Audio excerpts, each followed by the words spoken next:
Of sense. And it's super cool how you mentioned using Blender and other similar 3D softwares to kind of like complete the scene, like after you were able to create like the piece itself in Browser. So one thing that I'm wondering about is in physical fashion, as well as creativity and concept, a lot of the way that pieces are evaluated in terms of like their quality is based on like the cut, tailoring, fabric, and other technical concepts, which I'm sure you're very familiar with since you worked in that space before making the transition. Mhm.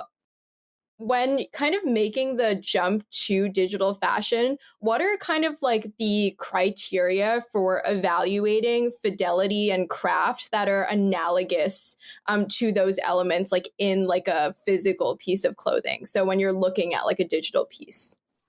Well, there's two sides of it, like you may be a designer who just wants to create 3D garments, right? It's never going to be made in the real world. So you can do whatever you want with it to make it look good.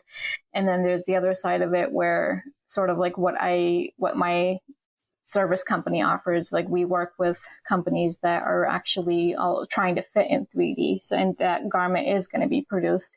So there's the two sides, one is making the garment look good in 3D, styling it in a way where it looks clean.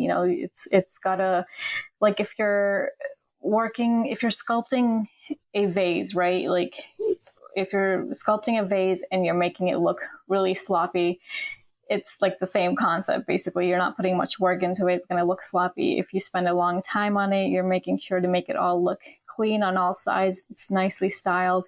Then, people are going to be able to tell that know what you're doing and that you've spent a lot of time perfecting the look of the garment in 3D. And then the fit side of it, there's just laws to fitting, really. So if a garment looks unbalanced, a tech designer will know that it looks unbalanced. If a garment's not fitting properly in a certain area, whether it be an armhole or in the bust or in the hips or something like that, a normal person is usually not able to recognize those things, but a tech designer is. So if I'm walking out on the street and I see someone wearing a garment that's ill-fitting, other people might not be able to tell what area that garment is ill-fitting in or how to imagine how they would approach even fixing it. But a tech designer is trained to, being able to do that.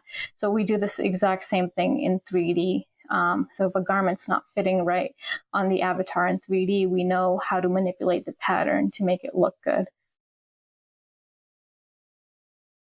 Gotcha. That's really fascinating. And kind of like zooming out like a little bit. So, with your business, 3D Fashion Solutions, when you're working with a larger brand to improve the 3D design process, kind of like end to end, what does that typically look like for you? Like when you're kind of going in and evaluating? Well, it's all about organization and doing things right from the start. Like if you're a brand and you're really rushing into it and you're like, okay, we got to jump into fitting in 3D.